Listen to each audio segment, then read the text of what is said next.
great. So the gear shifters are the same, but one of them's a little different.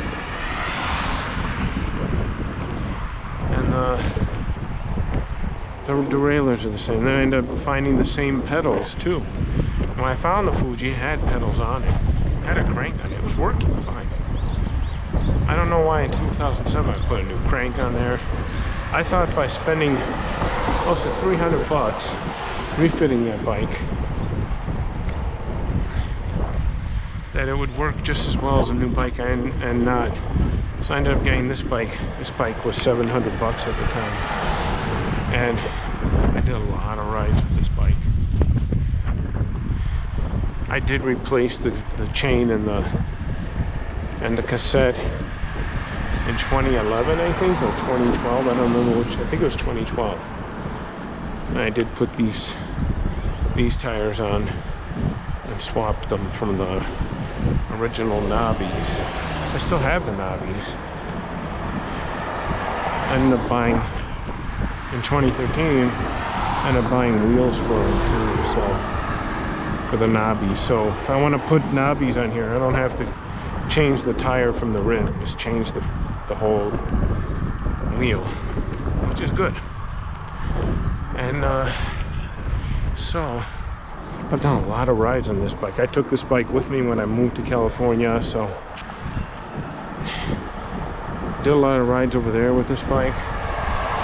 The only thing I did recently was put this mirror on here and the grips. I had to change the grips back in 2019 because the original ones were melting away. How can they melt away? They were melting. I mean, literally, they were melting away. And so I bought these and put these on. I really wanted the clamp-on ones, but we'll see. These wear out. I like these. I like the style of them. They're just straight black. The other ones were kind of gray and black. Not bad, and the other ones had specialized grips, so matched the bike. This bike is a rock hopper, a specialized rock hopper. So, yeah, this bike is really a good bike. I've done a lot of rides with it. I've taken good care of it, made sure it doesn't go out in the winter time, so no rust. I keep it indoors. Even when I moved to California, when I lived at I was renting from my teacher, I had the bike out for a while and I started seeing some rust. I said, no way. So I put it where I was living at, and it made it a little more cramper, but boy, I'm so glad I did that because I hate rust. I hate the bike rusting up. I know it's a bike, who cares? And I've said that, I practice what I preach, but if I can take care of something, I will. And so now we're on Gulf, I don't know if I mentioned it, we're on Golf Course Road. So this is the longest stretch road there is. We were turning before it was Barlina Road, so. But this is the longest stretch of road. It takes about 30 minutes to get to work with this road. This bike, I mean, I don't know. The other bike took me longer. Then again, I was stopping, looking at my phone to see if I was going the right way, and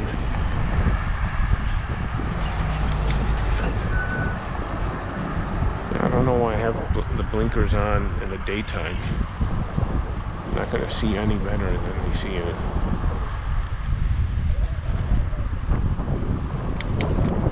So, yeah, I forgot to show you the lagoon, this park here. It's really a nice park. Oh well, I'll come back and I'll take a picture of it, hopefully. Today's one of those days I'm a little tired. But,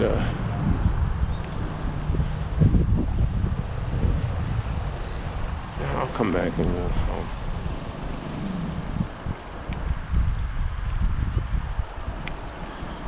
This is the longest stretch of road, and it goes uphill too. Kind of reminds me when I lived in California, I had to ride up some hills.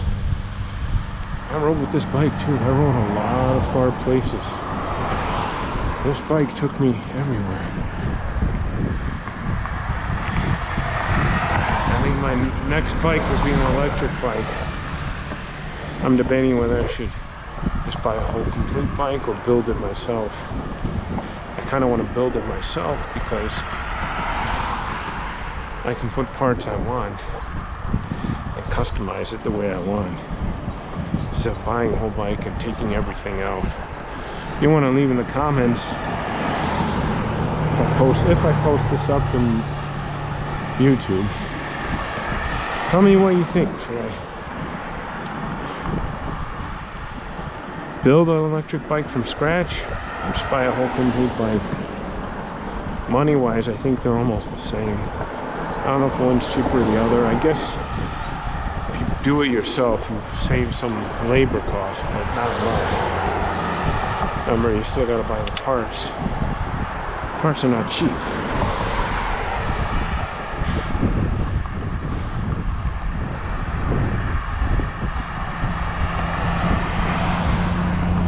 Parts are not cheap, and you got to know what you're doing too. I'm not a bike mechanic. I know a few things here and there, but a lot of times I did have to take it to the shop only because I didn't have tools or as much know-how. I mean, I have some know-how. It's not like I'm a complete idiot. But I need a water break. So, yeah. I have to show you a picture of the lagoon. I'll show when we come back.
Yeah, this is a nice ride. So another reason why I built the Trek Antelope 2 years ago, my original plan was to buy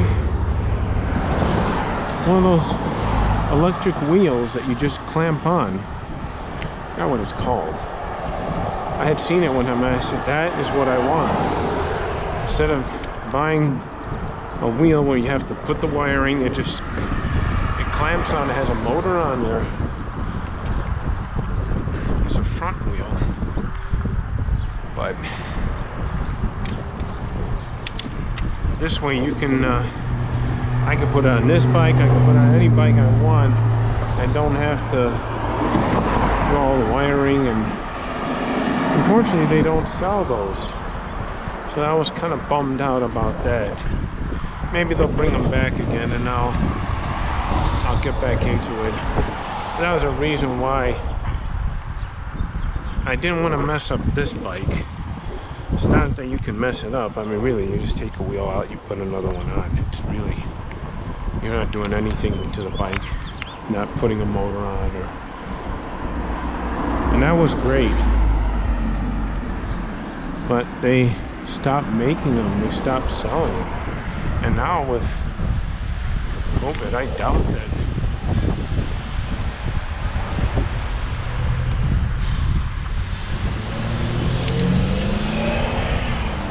I doubt that they're gonna bring them back. Like I said, I went to the bike shop today. I asked him if he had bike racks for indoor storage, not they didn't have. So the supply chain's really bad. Okay, that's not good. I went to Walmart to get a bag rack for the back on the Antelope. I ride it to work. That doesn't fit on the seat post stem, so like, okay, I have to get the clamp one. This one was the one where you just screw in the Allen wrench bolts. It didn't fit. I was gonna take it and just put the regular bare metal on it and ruin it. There's a reason why they have that little sleeve on there. That's to protect the metal. So I'm like, fuck it, I'm not. It just didn't fit. I tried putting it in. Oh, remember, when I put that seat post in too, I had to get a seat post. All I had was a frame on the Antelope, that was it, and the fork. So I had to put a bottom headset on. Because I didn't have tools or too much know-how. I did go to the shop and let them do it. It wasn't very expensive. It was a lot more worth it doing something wrong or breaking something or safety reasons. Sometimes you have to take it somewhere.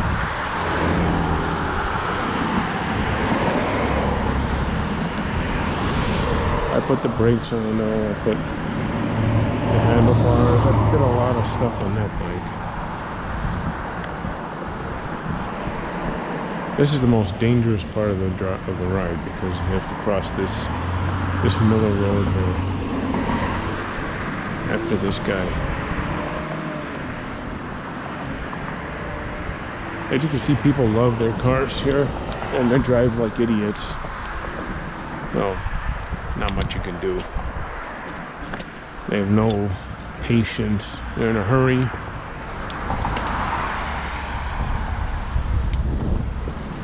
I love riding bicycle though. I have a motorbike too. The Honda Grom. I ride that. I might ride to work tomorrow. See, I want to really try to ride the bicycle to work because this is more relaxing for me. I just want to, I feel like I'm doing the rat race every morning trying to drive to work, dealing with these assholes. They have no patience, and I got a really old car, so my transmission's not as fast as theirs. Basically, they're ruining their transmission anyway because they're pushing it. You have to let the gear shift. Now you just slam on the fucking gas and go like an idiot. That's why people end up running to transmission shop and have transmissions fixed because they fuck them up. They don't know that it's got to shift gears before you can get to the next speed. You don't have a Formula One race car where you're already working with high RPMs. You're in a little car or even the SUVs there. So this is Heaven's Gate. I make a right on here. I'm in Lake in the Hills. So Heaven's Gate from Miller Road. And then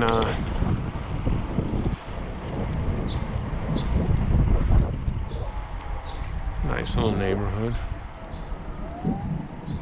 I really want to try to ride to work because it's better.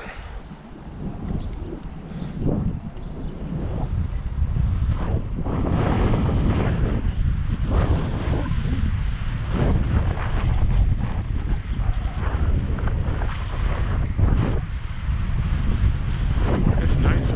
What the fuck was that? There's no rain.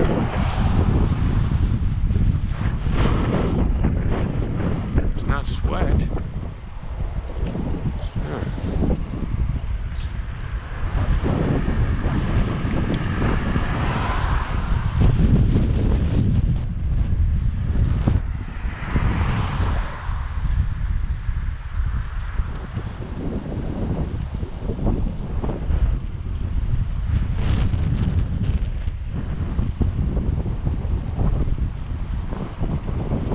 take that baggage rack back, and maybe I'll swap it for a other one that had the. So then you turn on Heaven's Gate from Heaven's Gate. The first time I did this, I kept going around in circles. Because Google Maps told me make a sharp left. Like there was nothing here, only the park. It didn't tell me to cut through the trail or anything. So I'm like, okay, do I go through here? I wasn't sure. It was getting late. I was tired. It was my first time doing this. Second time I rode, I cut through this trail, and guess what? It took me on the other side of Heaven's Gate, because first night had to go around back on Miller, go around on Randall, and then this kid has a fucking electric go-kart or motorized go-kart. So yeah, I love this little park here with the prairie and stuff and the lagoon. But yeah.